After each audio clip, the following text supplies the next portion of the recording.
இப்போ சிம்பிளா ஒரு ரவை உப்புமா பண்ணி காட்ட போறேன். ஓகே. அது எல்லாருக்கும் உப்புமா பண்றது தெரியும், ஆனா தெரியாத வாழ்க்கை தான் நான் சொல்லி காட்டுறேன். ஓகே. ஓகே. ஏன்னா உப்புமா ரசம் எல்லாம் தனி பதமாக்கும். அதுக்கு வந்து ஒரு கிளாஸ் ரவை. ஓகே. அதுக்கு 2.5 கிளாஸ் வெல்லம் வச்சுக்கோங்க. ஓகே. நான் தளப்பிக்க வச்சிருக்கேன் வெள்ளத்தை. சரி. அதுக்கு வந்து கடுகு, உளுத்தம்பருப்பு, கடலைப்பருப்பு, பெருங்காயம், மிளகா வத்தல் பொரிச்சு கொட்டுறதுக்கு, இஞ்சி, பச்சை மிளகாய், கருவேப்பிலை, கொத்தமல்லி பொரிச்சு கொட்டிட்டு, தேங்காயும் இறக்கிறதுக்காக தேங்காயும் கொத்தமல்லி, நெய்யும் கொஞ்சம் நெய்யும் போடணும். ஓகே. சும்மா சிம்பிளா ஒரு கல்யாணம் உப்புமா சொல்லுவா அதுக்கு. ஓகே. நினைச்சா கல்யாணத்துக்கெல்லாம் இட்லி பலகாரமெல்லாம் கஞ்சி திடீர்னு அவள் ஒரு உப்புமா உண்டாக்கி போடுவா. அது மாதிரி. சரி. அது தேங்காய் எண்ணெய் விடுறேன். தேங்காய் எண்ணெய் யூஸ் பண்ணிங்கோ, நல்லா இருக்கு. இல்லை தேங்காய் எண்ணெய் ஒரு வாசனை பிடிக்காதோ ஆயிலோ விட்டுங்க. ஆயில் விட்டுவோங்க. கடைசி 2 ஸ்பூன் நெய் விடணும், அப்போ தான் நல்லா இருக்கு. ஓகே. கடுகு போடுறேன்.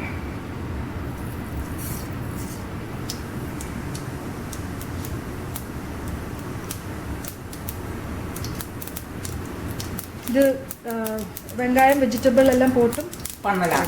நான் ஒன்றும் போட வெறும் சிம்பிளாக தான் பண்ணுறேன். 1/4 டீஸ்பூன் 1/2 டீஸ்பூன் 1/4 டீஸ்பூன் கடுகு போட்டிருக்கேன். 1/2 டீஸ்பூன் உளுத்தம்பருப்பு, அதே மாதிரி 1/2 டீஸ்பூன் கடலைப்பருப்பு, மிளகாயும் போட்டுவோம்.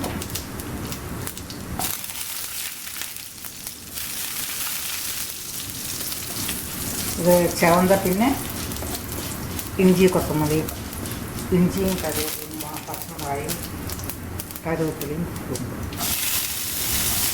காரமெல்லாம் ஆவாக்கேற்ற மாதிரி கொஞ்சம் காரம் வந்தாலும் நிறைய பச்சை சின்ன சின்ன மாற்றி வச்சுக்கலாம். இப்போ பெருங்காயம். இப்போ வெஜிடபிள்ஸ் போடுறதா இந்த ஸ்டேஜில் ஃபஸ்ட்டு வெங்காயம் போட்டு வதக்கி உப்பு போட்டு வதக்கி எடுத்துவிட்டு പിന്നെ ക്യാരറ്റോ പട്ടാണി ഉരുളക്കിഴങ്ങ് போட்டுக்கலாம். இது பெருங்காயம், மஞ்சப்பொடி வேணும்னா மஞ்சப்பொடியும் போட்டுக்கலாம். அந்த ஒரு க்ரீன் கலர் வர மாதிரி வேணா போட்டுக்கலாம். இப்போது 2.5 கிளாஸ் வெல்லம் காப்பிச்சு வச்சுருக்கேன், அதை விடுறேன். வேகம் மாத்திராக்கும் பிடிக்கும்.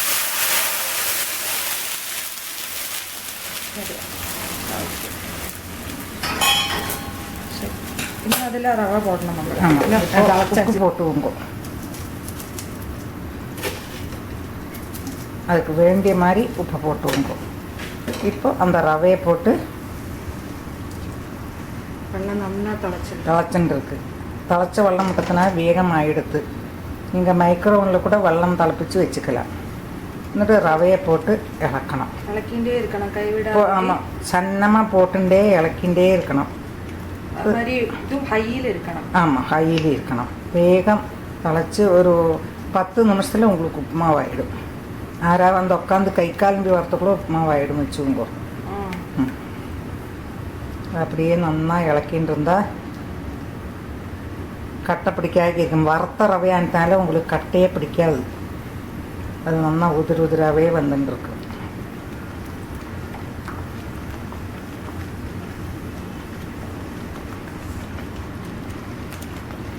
பார்த்தியாளா, நல்லா இது பண்ணி வந்தாச்சு. அளந்து வச்சுங்க வெள்ளத்தையெல்லாம் க்ளீனாக.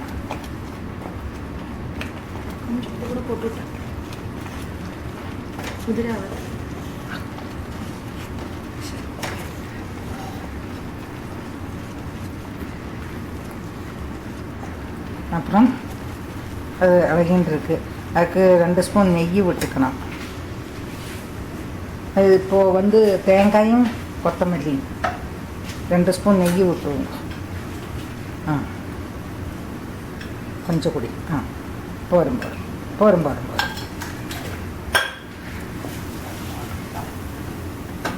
கேஸ் அணைச்சி விடுங்கோ. தேங்காயும் கொத்தமல்லி போட்டு விடுங்கோ.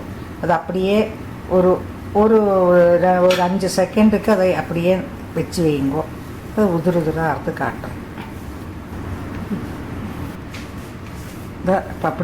அப்படியே நல்லா அதை அப்படியே இது பண்ணி வச்சுருந்தா பூசி வைக்கிறது ஊசி வைக்கிறது சொல்லுவா, இல்லாட்டா தம் கட்டுறது சொல்லுவா. ரெண்டும் வேணா சொல்லலாம். அப்படியே வச்சு ஒரு 5 நிமிஷம் கழிஞ்சு எடுத்தோம்னா அது க்ளீனாக உதிராக இருக்கும். இதை பார்த்தீங்கன்னா உதிராக வந்துவிடும். ഇതിപ്പോ ഒരു 5 മിനിറ്റ്സ് ആയച്ചില്ല. 5 മിനിറ്റ്സ് ആക്കിச்சு. நீங்கள் கலக்க நல்லா உதிராக வந்து வாசனை சூப்பராக இருக்கே.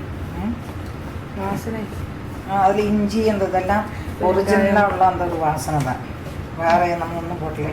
இப்போ இது வெஜிடபிள்லாம் போட்டுருந்தாக்கா நீங்கள் 1க்கு 3 வெல்லம் கண்டிப்பாக போடணும். ஓகே.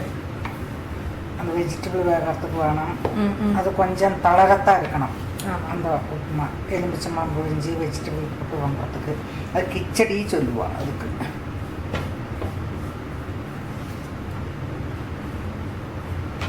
இப்போ தட்டில் எடுத்து போடுறேன்.